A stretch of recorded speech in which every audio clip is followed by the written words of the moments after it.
America Meditating Blog Talk Radio Show. We collect wisdom, hear stories, and inspire each other. I'm Sister Jenna. Tune in live from Monday through Friday at 8 a.m.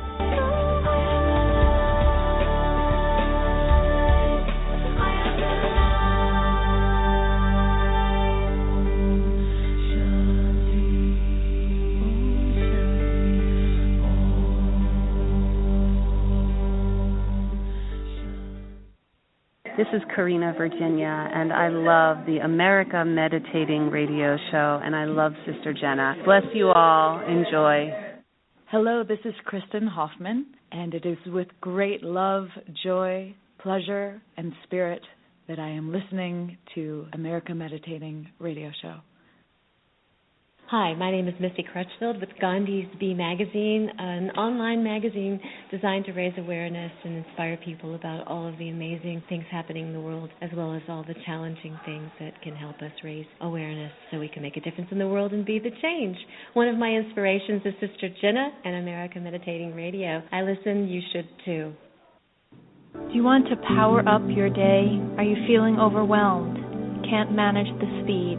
Time to get off the grid and get into the heart. A groundbreaking meditation CD for people on the move. And at this time, I choose to get off the grid and step inside the heart.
Welcome, everyone. This is the America Meditating Radio Show. I'm your host, Sister Jenna. We're broadcasting from the beautiful Meditation Museum. And one of our all-time favorites by Diana Ross, Reach Out and Touch Somebody's Hand. Don't you like that? It's just classic, isn't it? We hope you've been taking good care of yourself, and the Believe television series is just about around the corner, my dear. We were on a very meaningful discussion and conversation with many, many community and spiritual leaders over a call with Oprah and Values Partnership, and there is something brewing, my friends. There's something in the air. We're being called. We're being pulled to a deepened relationship with ourselves and with the divine. And we're being called to create enough energy in ourselves so there could actually be a continuity. I can feel it in my bones, and I'm just so happy to be a part in whatever small way possible, even though I know it's not been small, but I just feel like participating in something so timely makes you feel like your thoughts, words, and deeds are being used in a worthwhile way. Stay tuned. Our very dear friend Polly-Campbell is about to join us, and she's got a new book out. So let's hold the line for Polly-Campbell as we go into our meditation for the day. Take a few breaths, breathe in deeply, and let's withdraw to reconnect.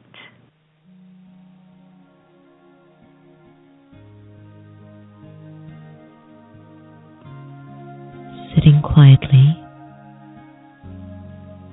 in this quiet place in my mind, I, the immortal soul, continue my journey.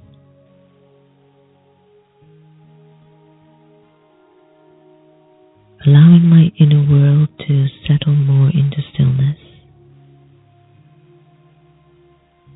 When I look deep inside of the self,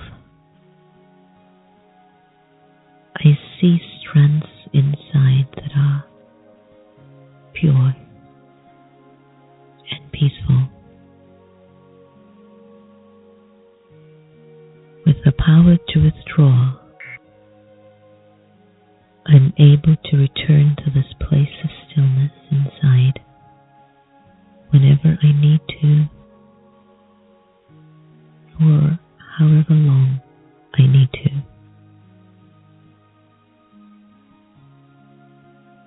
With the power to withdraw, I become a quiet observer of the scenes that unfold around me, and remain in the knowing that at my core is a pure, peaceful, loving, and powerful soul. I am able to disengage from negative, hurtful situations that hold me back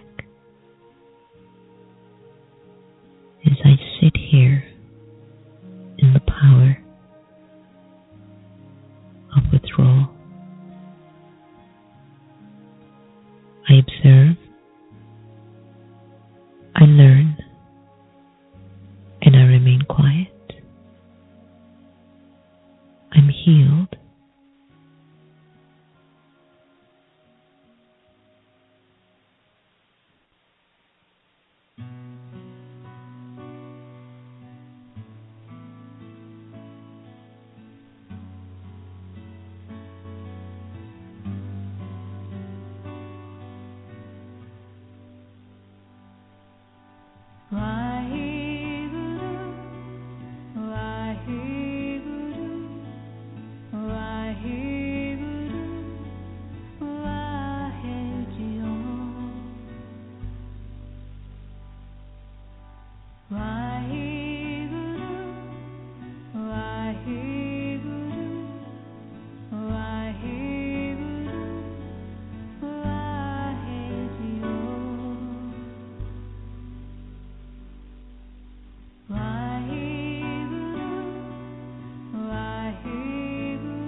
Welcome back, Sanatan Kaur Vahe Guru. And we just had the opportunity of listening to my Withdraw track from Off to Work. Well, our very dear friend Polly-Campbell is a motivational speaker and author of 3 books: Imperfect Spirituality, Extraordinary Enlightenment for Ordinary People, How to Reach Enlightenment, and her newest book, How to Live an Awesome Life, How to Live Well, Do Good, Be Happy, which is actually being released today. Yay!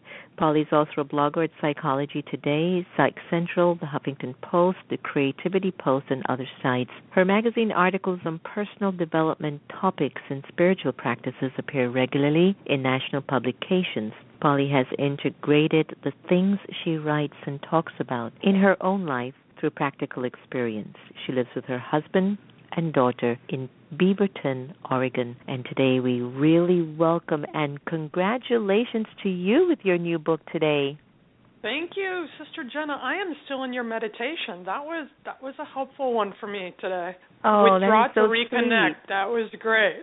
So right, yes, isn't that what it is? You know, and I'm right there, because when a book comes out or you do anything new in your life and you transition into it, there's a lot of external attachment and connection and busyness, and I need to go back inside during this time to remember what the book is about and what I'm doing here and what my place is and who I am. And so it was an interesting concept to understand that by withdrawing sometimes that is truly how we connect to ourselves and other people in a healthy, loving way. Beautiful, I get that. I mean, I live in such a beautiful environment, and I'm in a beautiful karmic story, and I get overwhelmed with all the beautiful things that are around me. And that doesn't mean that they don't come with a lot of baggage, too. But, yeah, everyone is in this wheel of going so fast that we do need to practice to disconnect, to reconnect. We want to talk about your new book because I was really inspired to hear about it, and we're honored to have you back on this special occasion. In your book, How to Live an Awesome Life, you talked about awe. Why awe of all the qualities in life? You know, in my life as a woman and a worker and a mother and all these things that I do that I love to do, I'm always looking for practical ways really to go deeper and understand my experience, understand my connection with the universal energy and all that is. And awe was the thing that really piqued my interest, because by its very nature, awe elevates our energy. When we are in an awe state, we are inspired. We are connected to something bigger than ourselves. And the very nature of awe, according to the researchers, is that inspired by something vast, and it changes our perspective. It changes how we look at the world. And just the other night, I was out here outside watching the lunar eclipse, and that's a perfect example of it. It changes how it's so vast. I can't completely understand or wrap my head around the science of it all. And you're looking up into the universe and the sky, but it also changes how I think about my place in the world. I have to shift my experience, but I'm both large and small when you're looking at the moon or when you're looking at the galaxy, and it forces you, they call it accommodation, it forces you to alter your perspective. And when we do that, a whole lot of things happen. We understand ourselves in a different way. We connect to the higher energies. We feel physiologically better, our blood pressure goes down, and our heart rate lowers, and we become healthier. And it also inspires us to connect to other people. So I thought, if I'm going to write books about how to expand our experience here and touch one another, I want to tap into that quality of awe, the one that changes how we look at the world, changes how we feel in the world and our place in it, but also inspires us to connect to one another so we can go forward together. That's beautiful, because many times in our text messages we just go, "Aw," we just type that. Right. So it's a very well-used word, and I think it's actually quite timely. What are the benefits? You mentioned a few of them already, but what are the benefits of experiencing awe and noticing the awesomeness in specific, how they shape our lives? I mean, how do these awes shape our lives? Well, I think the big one for me is that we recognize in a split second that we're not alone. And we may not be able to process why or what that is or what that energy is to us, but things are happening mystical, amazing things are happening every day without our involvement. I'm sitting here, I'm on the West Coast, and so the sun is getting ready to come up, and the sky is just getting a little pink, and I'm sitting here just watching that, and I don't have to do anything for that to happen, and it happens every day, and that, to me, is awesome. We recognize that we are not alone, and that can save us from ourselves when we're ruminating or worried or we feel overwhelmed or we don't know how to fix things. Then to remember, be in an awesome moment, draw in, and remember that we don't have to fix things. We can be with whatever is, and it's just okay. And it also changes our physical reaction. So two things awe does is it changes the biochemistry of our bodies. So we want to reach out to connect with others in a different way. It uplifts our mood, so we get along easier, and it makes us time rich.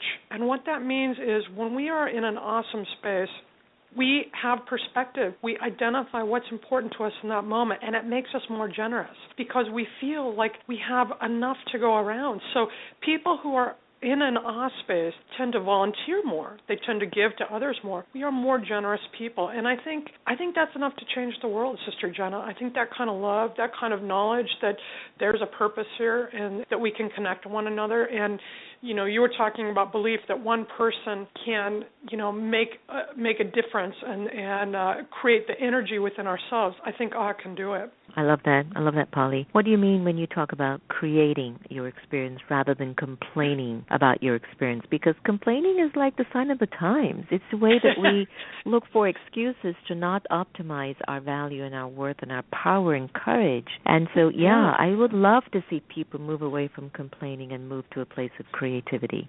Yeah, we do.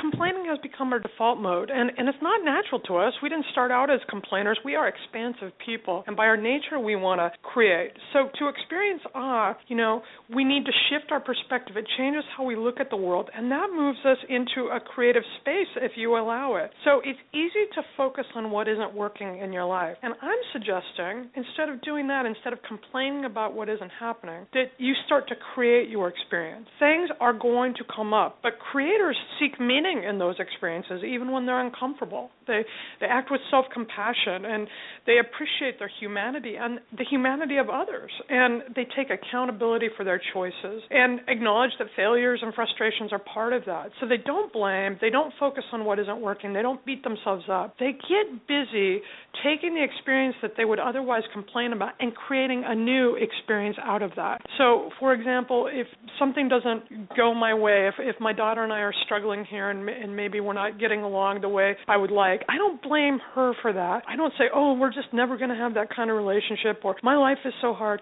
Instead, I'm like, that's interesting. Why am I creating this experience? I take accountability, and then I can step into a new experience and say, I wonder what I can do now. I wonder how I can love her better now. And it's a really expansive and dynamic place to live. And when you're busy creating, there's no time to complain because you're getting new experiences right and left, and you're expansive and you're alive and animated, and that's awesome.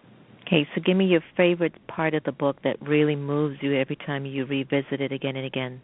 Well, the creator complainer is one of my great favorite parts because I think it's so empowering to me to remember that I'm in partnership with this universal source and that I'm able to create what I want. But I also like that tapping into the energy of awesome. It talks about moving into flow and inspired action and living with intuition and trusting ourselves. And I think that is mysterious and fascinating and awesome, and I think it's so special that we as human beings can do that. So tapping into the energy and noticing the energy that we all have that's awesome is I like this book. I'm talking to you first. I'm so excited that it's coming out today, but there's a lot of levels, but I think remembering that we are awesome energy, that we bring it is powerful for me. Oh, that's beautiful. Any expectations, any touring dates that you have so far? We're still in the works with that. I'll be doing some radio. I am talking to a lot of people and writing a lot of things from my different sources, so I hope to get out and about, and I know I'm doing some things around the beginning of the year, so I'll let you know. Readers can go to my website at imperfectspirituality.com, and I'll have all the dates coming up there, and my Facebook page is Polly-Campbell or Imperfect Spirituality. There's two, and you can find me there, and I'm talking a lot about this because it's fun, and I think it's important, and I think we can work together on these things. Well, now that I have you launching on the first day of your book being published, I've got one main question for you. Okay, I'm ready. What is your awesome? What is my awesome? I think, my list is long. I'm surrounded by awesome. I was thinking before we got on the line that I can connect with you 3,000 miles away and still feel your heart and be a part of this. I think that is awesome that we can share that energy. When I get up and I look in the mirror and I see my messy hair and my sleepy face, and I know that my heart is beating without me even thinking about it, that is awesome. But mostly I find awesome in other people who are resilient and who are brave enough to challenge the status quo, to uplift this experience for all of us. So that my daughter is awesome, and the people I draw into my life, I feel awesome. I live an awesome life, Sister Jenna. I feel very blessed with that. Well, you are blessed, Polly, and I remember you so well, and I know that our time together in Peace Village and our time in the future will always be awesome. It was and I'm awesome. sure that, and we'll have a lot more. We would love to have you do a book signing in Washington. So if you're on the East Coast, please come on by. I know that you have a home here in two amazing spaces that you could utilize and share your message. Any last-minute words that you'd like to share with our listeners today? Well, congratulations about the new building. I think you're doing important work and fabulous work, and I appreciate it very much. Well, thank you. But find your awesome. It is within you. Awesome is every day. It's in everything, and we fail to notice. Go looking for your awe today, and it will be there for you because it is within us, and it is outside of us, and it is around us. Sounds great. Polly-Campbell, thank you so much for joining us on the air, and congratulations again. Thank you. Take care. Bye-bye. Bye-bye. So you are awesome, and everyone's awesome, and you have to start to live your awe. Get a copy of Polly-Campbell's new book, How to Live an Awesome Life, How to Live Well. Do good. Be happy. What more is there to do, really? More and more, when you watch yourselves really keep complaining about the same thing, it feels like we're making life so short, like so tiny, so insignificant. And we know that there's so much more to it than that. Hope you've enjoyed our conversation. So remember, no one can take away your happiness, my friends, unless you give them permission. And we are here to love each other the same, so let us do that. We wish you very well. We're going to end Between the Veils with Kristen Hoffman. Take care, everyone.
like a shockwave straight through your heart.